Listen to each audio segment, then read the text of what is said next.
Hello, everyone. This is Brandon with IDP Guys, and you can find me on Twitter at HayB3.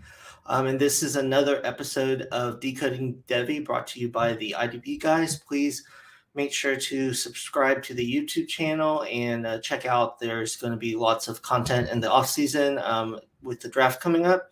Please also like the videos for Decoding Devy and place any comments of what you'd like to see, and we could do some of that later episodes.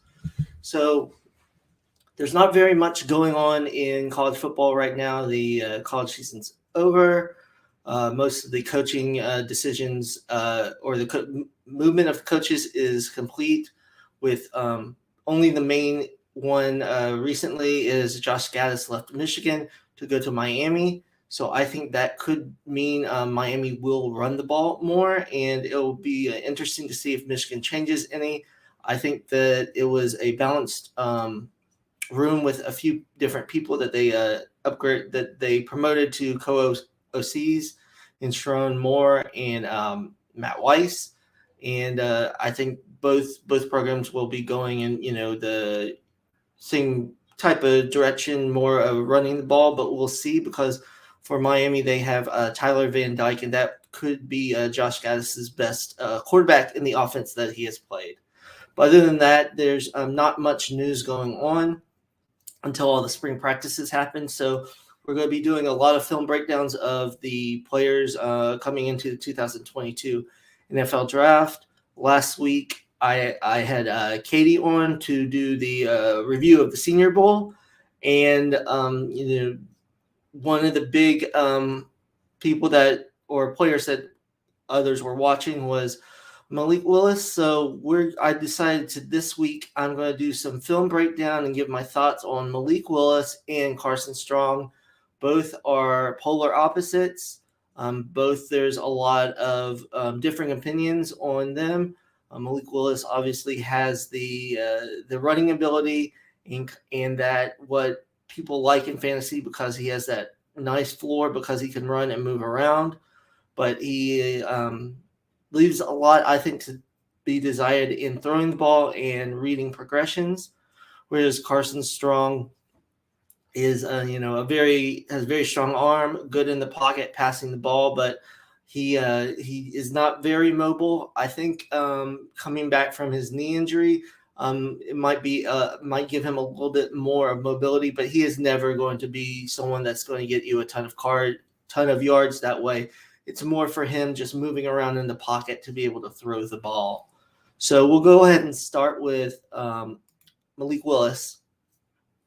So he started at Auburn. He was a top 400 prospect, the 21st athlete in 2017. He decided to transfer from Auburn and went to a smaller school in Liberty. Started there 2020 and 2021. 2020 started getting some attention. You see he had about 64% completion, around 2,200 yards, 20 touchdowns, 6 interceptions. But you see those rushing yards, almost 1,000 rushing yards and 14 touchdowns. So I think in 2021, he started off trying to show that he was more of a pocket passer, and he kind of wasn't running as much early on. His completion percentage went down a little bit, had more yards. His interceptions went down. He had some more touchdowns also, but the ratio isn't necessarily what I'm sure he was imagining. And he actually ran the ball more for less yards, but still got 13 touchdowns. So before we go over the film, just kind of go over some of the things that I think about with Malik Willis. And watching more of his tape, my thoughts on him improved a little bit, but I think he's a great athlete, very fast, can escape, run for a lot of yards. He's not Michael Vick or Lamar Jackson like some people are trying to say. He's very elusive, but he does not necessarily have the best pocket presence like Lamar and Vick would know when to get out of there. Sometimes he gets caught on sats that I don't think he should. He has a strong arm, and he can get the ball in the right places, but sometimes there's accuracy issues and sometimes there is progression issues. It doesn't seem like he reads defenses quickly enough.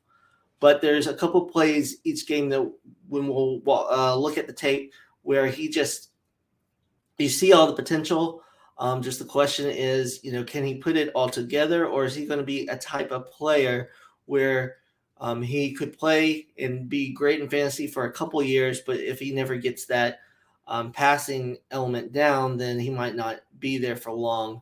One thing I kind of thought about was when Terrell Pryor came out of Ohio State, it was a different time, and he was not, talked about the same way, but he had great rushing gains for the Raiders, but just he was not able to read defenses and throw the ball. So he had a limited amount of time being a quarterback. I'm not saying Malik Willis is the same player, but that's kind of the reasoning behind me not wanting to take necessarily Malik Willis 101 in rookie drafts, just because there's just that risk. If he doesn't get the passing element down, then he might not be the starting quarterback very long.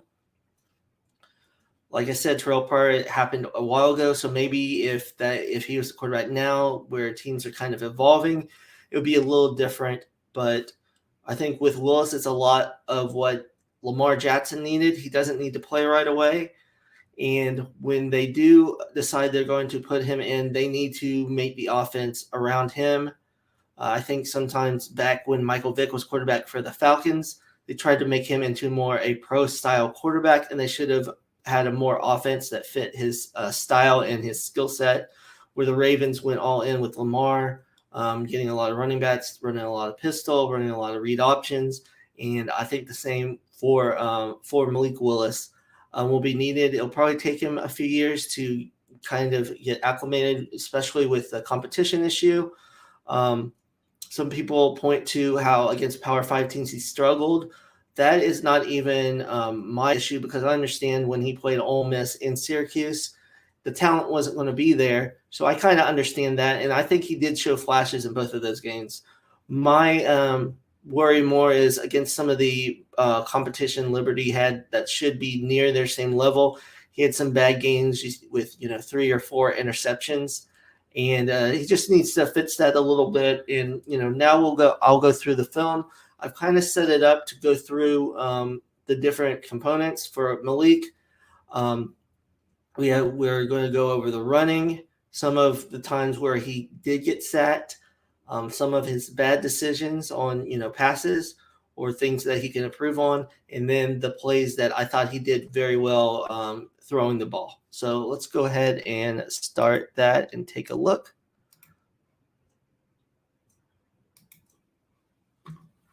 Okay, so let's start this from the beginning.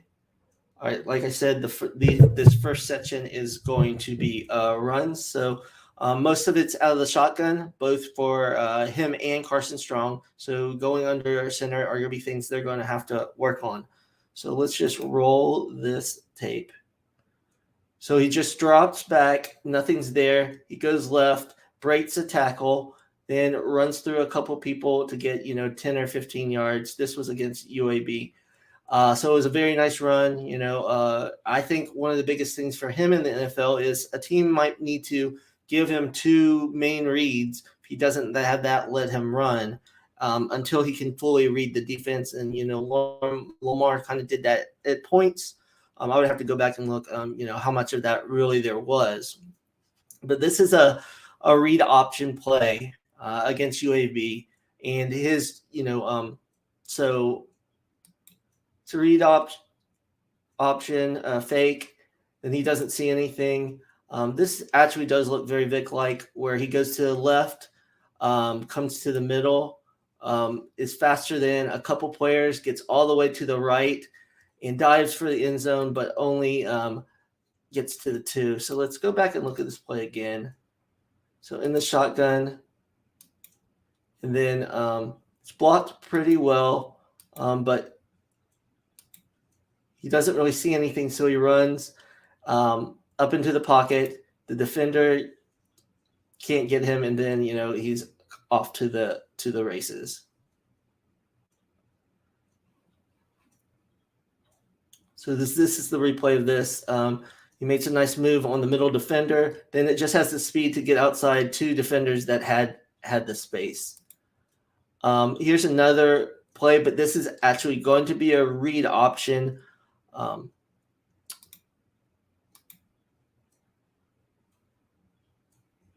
So just letting the video catch up. So in this read option, he plays it well. The defense crashes down. They go more towards the running back, and he waits till the last possible second to pull the ball out of the running back's stomach. And then there's actually 2 defenders converging on him, but he has the speed and the size and the escapability to get through those guys, breaks a tackle, and he has tons of room to the left side. So he runs through there, gets an extra 10 or 15 yards before he's head out of bounds.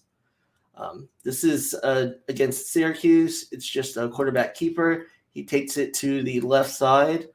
And for those that can see the video, there's 3 Syracuse players around him that should tackle him for where he gets the first down, only a couple yard gain. But he breaks a tackle, does a spin move inside another tackle, and then just stays up to pick up 2 or 3 more yards. That's the biggest thing with him, just the running ability and just ability to get those extra yards. So I do understand those people that are enamored by his skill set.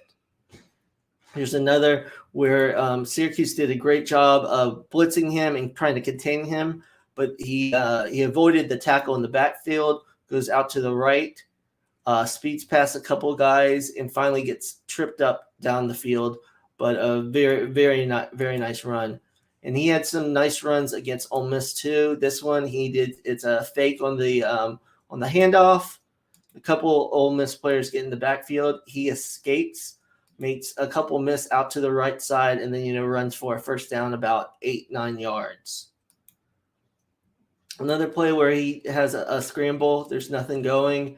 Ole Miss is more in man. They're in zone, but they're further back.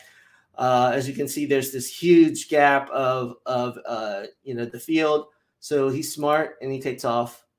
And then he smartly gets down on that play, whereas some plays you'll see he takes some big hits.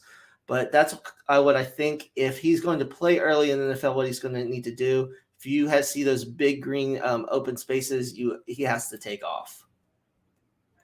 Here's another one. This one, I don't really know if this was this might have been called, but it looks like the running back is wide open and he can get it to him. But he decides to keep the ball, gets stuck a little inside, then just has athletic ability to cut it back outside, breaks a tackle, and then gets down to about the 2. Here's another where it's a play action. There's a defender blitzing. He avoids him right away in the backfield and then just takes off, and kind of stumbles but gets down after about 10 or 12 yards. Doesn't really take the beating. So I think the biggest thing is I noticed a progression with him, not taking those big hits as much. So that was very big for him to kind of preserve his body for the NFL. So here's another where it's a read option. He didn't really have to read much there. They almost wasn't really coming that hard on the edge, but he gets outside. Then he's actually hit by one of the linebackers within like 2 or 3 yards, bounces off of him, is able to escape, and then run past for an extra like 5 or 10 yards. Another example. This is an example of, I believe this might be some of where the stats come in. Let's actually go back a little bit. All right, this is versus Syracuse. He's in the shotgun. He hikes the ball. They get a lot of pressure. This is what Syracuse and Ole Miss did. They overpowered their offensive line, which is understandable. So he decides to escape, and it looks like he should have a lot of yardage here. And I'm not going to say anything poorly about his athleticism because I've always said, how great it is. but against better competition, he would get caught from behind. This guy, tackled him from behind. And he wasn't able to get the extra yards because you see all this green. If he does that, and it was a sack, it was third down, so he could have made that play. So in the NFL, that's going to be another thing he needs to look at for the speed of the game, because they're going to be able to make those tackles where he is able to outrun some of the lower level competition. So here's another play. It's going to be a fake handoff. The edges for Syracuse are able to get past the quarterback pretty fast. There's a time where he can throw it, but he doesn't, and he kind of hesitates. I think that's some of the lack of reading defenses quick enough. So he needs to get the ball out of there, and then he ends up getting sacked because he held the ball too long against Syracuse. This happened a lot in the first half. Here's another play where he tries to run against Syracuse, and it's actually why they lost the game. Let's actually go back to that play.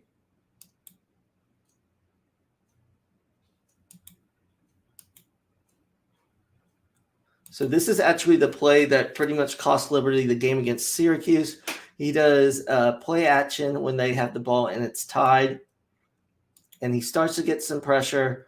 He needs to read that there's pressure and get the ball out quicker. On some of the passing plays I'll show where I thought there were some reads that he could have done, get the ball out faster. But this, he kind of waits, then he kind of runs.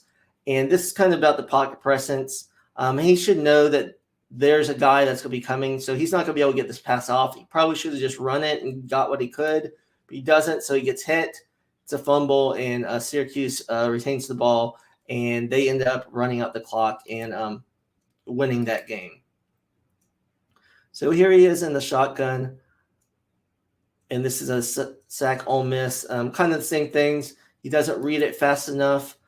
He can escape one defender, but then against these better teams, there's more defenders that can get a hold of him and not allow him to get that yardage. In this one, I believe, so he gets outside here. So he uses athleticism, he gets out here, and this, as a quarterback, he has to know he needs to get rid of the ball, but he waits a little too long, and then he gets caught up by one of the defenders. So that's the biggest thing. He just needs to be able to read it faster. And this is where this play is one of the ones I'm talking about. He ends up getting sacked, but so we see right here, there's a receiver in the slot. There's no one over him, and since they're going to bring pressure, if you throw him a quick pass, you could probably get 5 or 6 yards. So as you can see, he has plenty of time. He needs to get the ball out right here and see that hot read, and he just isn't seeing that. And by the time, and then he allows the defender to come and get him there. Here's another one. It was play action. He keeps on setting in the pocket. So it looks like the Ole Miss defenders are playing off a little bit on the top of the screen. The wide receiver is going out, and the defender is about 10 yards back. And then the second receiver up top, it looks like the defender is possibly in a zone, a few yards off. But with his arm strength, he could probably get this out here quickly to one of those to the far receiver, as you can see. But he just keeps on waiting, and then he ends up getting sacked, and there's a fumble. So just to go back, see, as you can see here, when you just roll it, the one defender up top is going to go all the way back. So then the underneath defender is going to play the little curl. So I think this it might not be part of the offense for Liberty, but he needs to be able to call some of these reads or the hot reads to get to alter some of these routes when there's so much pressure coming on him, especially when he was playing these Power 5 teams. So that might be another part of him progression with reads, that they are not necessarily giving him the option to change the play. So here's some of the passing. So he scrambles, rolls out to the right, and throws an absolute dime to the receiver right here. Perfect pass to the right. So these are the type of plays where he just shows he can do everything and that he can throw on the run. So accuracy was great there. Here's another play where he throws it a nice deep ball, kind of jump ball, but puts it in the perfect place for the receiver. Here's another fake handoff, and he this one is I would assume the first read over in the middle of the receiver. So we'll go back a little bit. So it's actually the tight end. He's going to come out and just go straight up the field. He beats the defender. He's open, throws a nice pass right away, and gets him right down to the one. So another good pass. Here he is running around, and then throws on the run. Another perfect dime down the field, right to the receiver in stride. He's able to run and get a few extra yards. So those are some great plays by him throwing the ball. And here he is against Syracuse in the pocket, throwing it deep to the sideline. So a lot of arm strength in between two defenders, a great throw and a great decision. Here's one of the touchdowns he had. This one was in the pocket, throws. I think some of his best passes are just deep balls where he, on go routes where he is just able to hit the receiver in stride perfectly. So this is another one, perfect placement as the defender's coming over, and he's able to make the catch. So this is a great throw. And here's another. This isn't a great throw, but he makes the decision quickly. Shows some touch on this pass out to the running back. You don't need to bullet it over there to get it over, and then he's able to make it in the end zone. Another, go route. He throws it perfectly to the receiver right over the defensive back, so he can just put his hands up and catch the ball. And another great pass by him. So Malik Willis can make these plays. He made like 3 or 4 of these plays against Syracuse, but the reason that they were down so much is he was struggling to read defenses and wasn't able to get the running room. See it again. It's a perfect placement there. And the same thing now to the right side, pump fake, and then he throws it in stride to the receiver. He beats the defender for an easy touchdown. So on those 25 to 30 yard go routes, if the wide receiver was beating the defender, it was pretty much an easy touchdown because he made those throws. So here is against Ole Miss. He gets outside. He throws a bullet to the receiver who is outside the hashes, and so he's able to make those throws that are very wide that you have to have arm strength for. So this is where this actually was a nice completion against UAB, but this kind of has to do with the placement. He's in the pocket, getting some pressure. He throws it. The receiver has to kind of stop to get the ball. If he throws it out in front of him, it's probably a much easier touchdown, but the receiver is able to make some moves on defenders. But I would like to see it, more in stride like the previous 2 touchdowns he had in the Syracuse game. So here's some of his bad reads. So he's going to throw this ball up here he's in the pocket to the right. The defender's all over the receiver. It's not even a back shoulder throw. But going back to this play, so this wide receiver on the bottom of the screen, the defender is about 8-9 yards off, and he just goes. The wide receiver does a good job of pushing the defender down the field, and then as you see, he's going to cut to the middle, and there's space to make that throw. And this is happening as Willis is throwing it out to the right. I think Willis a lot of times just picks a receiver he wants to throw to and just kind of goes there no matter what. And as you can see, this receiver is not open, but this one on the bottom that's coming in the middle, if you give it to him in stride, he might be able to make that defender miss and take it all the way. So here's another play against Ole Miss. So he throws it. The receiver should catch this. It's a little out route, but he throws it more to the inside so the defender is able to hit him with when he gets the ball. Whereas if he had thrown it more, if he throws this more to the outside, so leads the receiver more to the out of bounds line, rather than the receiver having to turn back, I think he would have been able to have an easier way of making that reception. This is another play versus Ole Miss. He throws the ball outside, and it was just kind of late. Then it was tipped, and just not able to be completed. So this is another play. There are some completions here in this little section, but I just wanted to show this. So here we go. The receiver is just going to settle down in the zone. He's open. He's been open, so he needs to get him the ball earlier, so he can have some time to turn around and then make some yardage. But he kind of waits. He has to wait, and then there's a big hit on the receiver. So that's definitely something he's going to have to work on to be able to get the ball out of his hands faster. And here's another play where it's just not a very good read. We'll show it back. So the wide receiver is on the top of the screen, and he just runs a go. The one corner is playing off, and then there's a safety over the top, pretty much baiting Willis to make this throw. It's the similar to the ones he did against Syracuse, but that was just man on man, and it's like a punt to the defender. So this was a really bad interception by him. So now we'll start talking about Carson Strong. Let's see.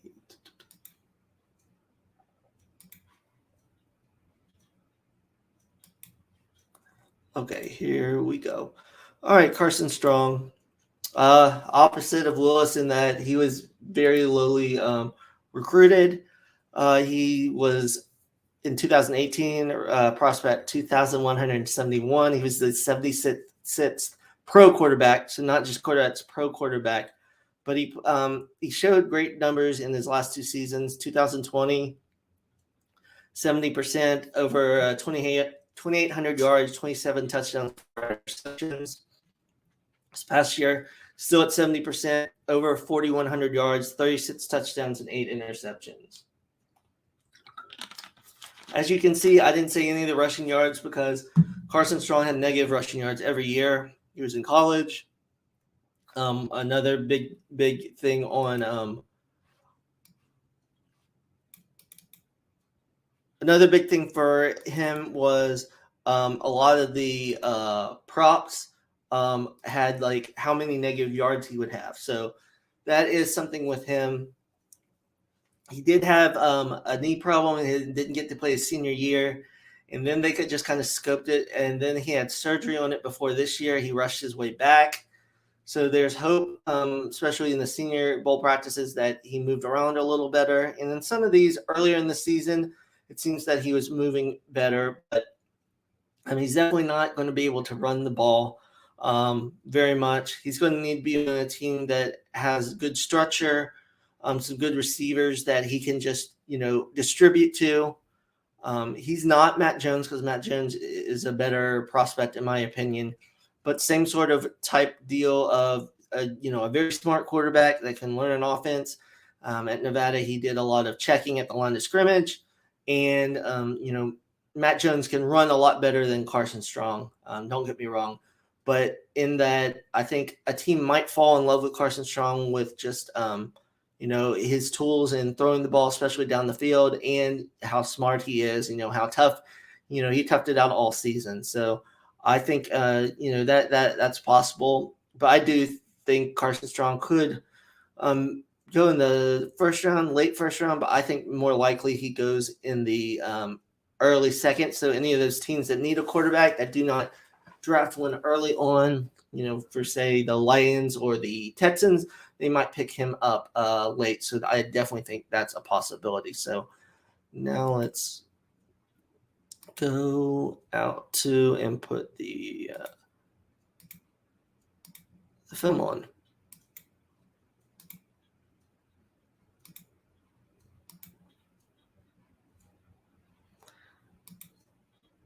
Okay, at the beginning of this is going to be some of his runs. They are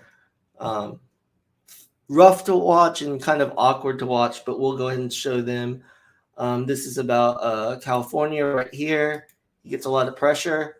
It's good. He sees this. He sees this green field. He sees no one's really open, so he starts to run. But you see, he is very limited in how he can run. He gets what he can, and he just kind of falls over. So that. I mean, it's good that he gets a few yards and doesn't get sacked, but there's not going to be that ability to get the large gains that Malik Willis has. Here's another one. Recognizes that there's some open space, starts to run a little bit, and then just gets down so he doesn't get hit. I'm hoping that with more time for the knee injury, he's going to be more mobile and be a little more agile. But I mean, from the last season, this is all we have to go on. So here's another play against Kansas State where Nevada struggled. He gets pressure up the middle. See all this space. There's probably like 20 yards, and he moves up, but he only gets about 4 or 5 and gets topped by a defensive tackle.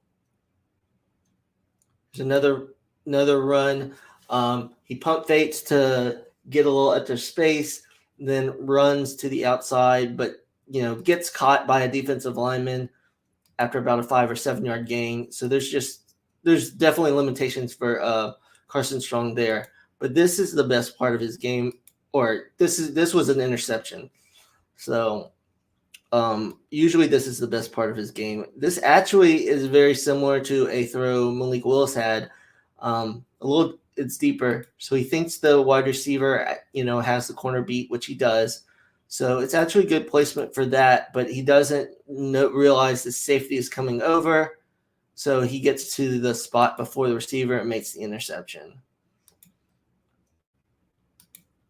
So here's Carson Strong against Cal, in the pocket, is able to have strong enough arm from the inside the pocket to throw it all the way out to the sideline. Just a short play, about 5 or 7 yards, but he has that arm to do that. And then this is a play where he just goes deep, throws it right over the defender. A defender gets his arm out, but the placement is great, and Romeo Doubs is able to make the catch. A lot of his throws deep. I think he throws a very pretty deep ball. He has the better arm, but somewhat like Kyle Trask at Florida, it seemed like he always either throwing to Tony or Pitts. He always threw it over the shoulder or in stride so they could make the moves and run after the catch, which is huge as a quarterback. Here is Strong and going deep again to the left side against Cal. Perfect placement. The defender is actually step for step for the receiver, but the receiver just has to put out his hands, and it just gets dropped there perfectly to make the catch. Here it is, a different angle. See, he beats the corner, but, he's still there, makes a perfect play as the defender tries to swipe, and it's a very nice catch, and Strong makes a lot of throws like this. This one, it's a short play, but, I think one big thing, another difference between Strong and Malik Willis is Strong can go through his progressions faster and makes those first reads faster. So, coming into this, he knows where he wants to go. So the ball's out right to the receiver. He's able to break a tackle and get in for the end zone. So those are some really great things about Strong. Another throw inside the pocket to the all the way to the outside hash over the defender, and the receiver gets it. So perfect placement for this. This might be one that he might not be able to do in the NFL, but it's good to see he has that arm strength to get it over the defender and to the outside. Another throw where he goes deep. This time the safety's over a little slow, and he throws another perfect pass. Once the receiver gets outside that shoulder of the corner, and he's open, Strong throws it perfectly right there, and the safety didn't come over fast enough, so it was an easy pitch and catch. Another play right in the pocket against Kansas State. Romeo Doubs is double covered, but he's able to beat the coverage over across the middle. and he doesn't have to stop for the ball, perfectly placed.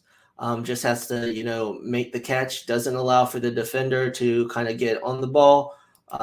Another perfectly placed deep ball by Strong there.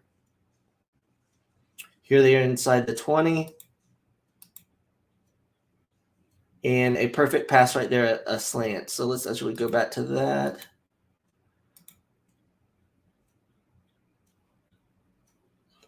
Here's that play again, the deep pass. So he knows where he wants to go this one very early, and he knows he has to thread the needle, so he puts the right amount of speed into it, and the receiver makes the play just on a nice little slant there. So these are all in pocket. This one I really like because he was manipulated the defense. So let's go back here. So this receiver is coming across, and you see there's these 3 Kansas State defenders all around. So there's going to be some pressure. So Strong, what he's going to do, Strong is going to look to the right and make one of the defenders kind of run over that way because there's some receivers over here.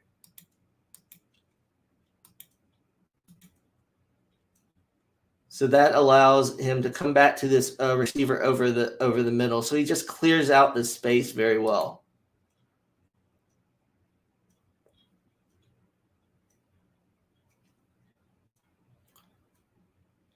Here's another play, right over the middle, perfect throw.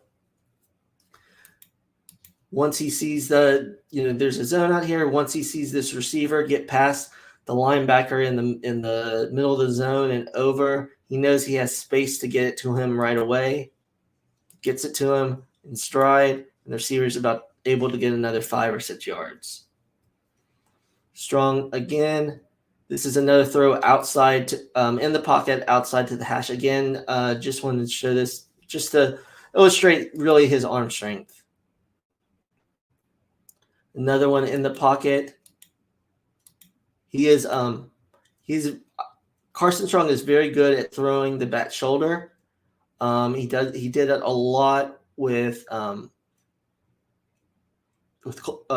Turner because of his big body. So I think it would be very important for him to get on a team that has a big receiver where in the red zone he can have that placement on those back shoulder throws, which he's very good at. So that's what he does here.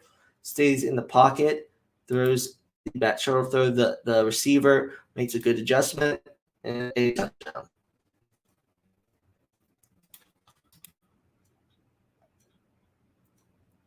Here's another one where the receiver is crossing the middle about 20 or 30 yards down the field, throws it perfectly across the middle where the receiver can catch it and not worry about stopping for the ball.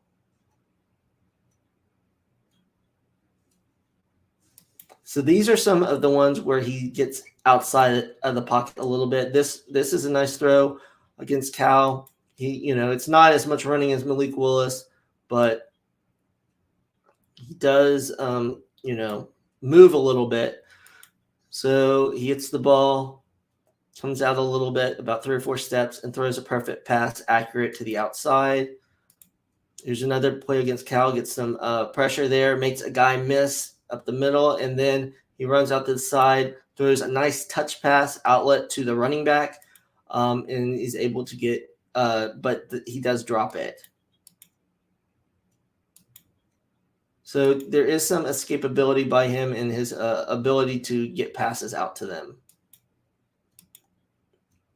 So here's another. He runs outside slowly, and this time he throws an inaccurate ball outside against K-State. He was running to the outside or kind of moving towards the outside and throws it about 4 or 5 yards out of bounds, whereas the couple plays before, he's able to thread the needle where the receiver could stay in bounds. So there is sometimes where he can make plays on the move, and then sometimes where he cannot. This one, he kind of slides a little bit, and then he threads the ball in between these 3 or 4 defenders. This isn't really going outside the pocket, but I think what mostly he's going to need to do is work inside the pocket and be able to move to make it time for him to find his open receivers. That's what he does here. He does a little slide a couple times, and then you'll see the receiver come in. There is going to be 3 defenders closing in. He throws it perfect, and he's able to make the catch in there. Here's another, just takes a sidestep and then throws a nice touch pass for the receiver to catch it for about 5 or 6 yards coming across the middle. This is another one where it's bad accuracy. So he's running to the left, tries to throw back to the right. The receiver actually has a little separation. If he leads them, he could get a nice little game, but he throws it behind. So the placement wasn't very good. So you can see that he can make some of the throws when he moves around, but he does have some trouble sometimes too. He doesn't feel totally comfortable.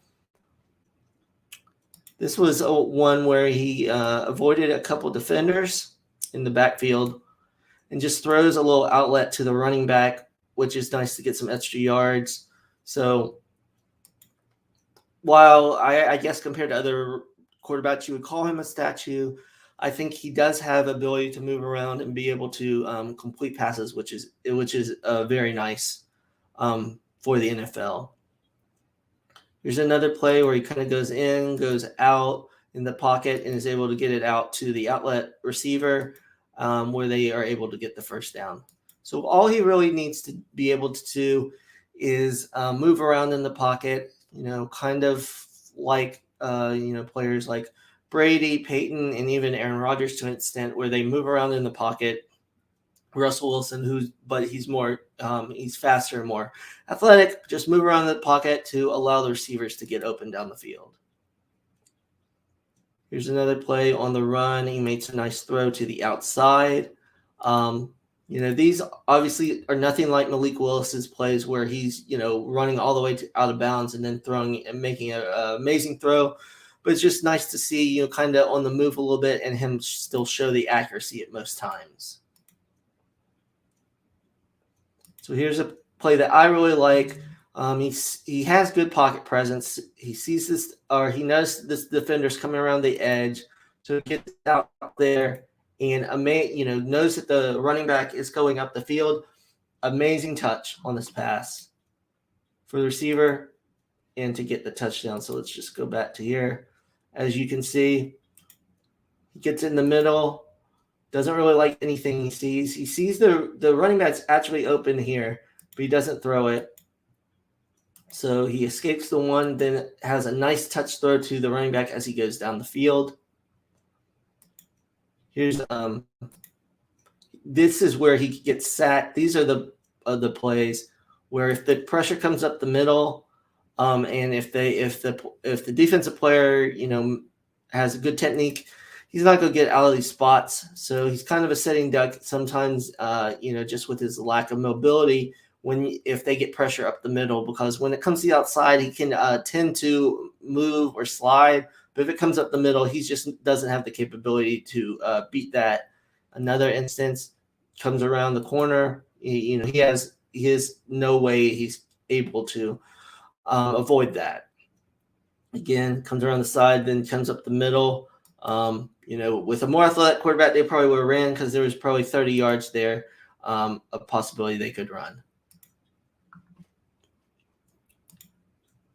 So that is the comparison between Carson Strong and Malik Willis. It's going to be a good kind of gauge of like what the NFL really thinks.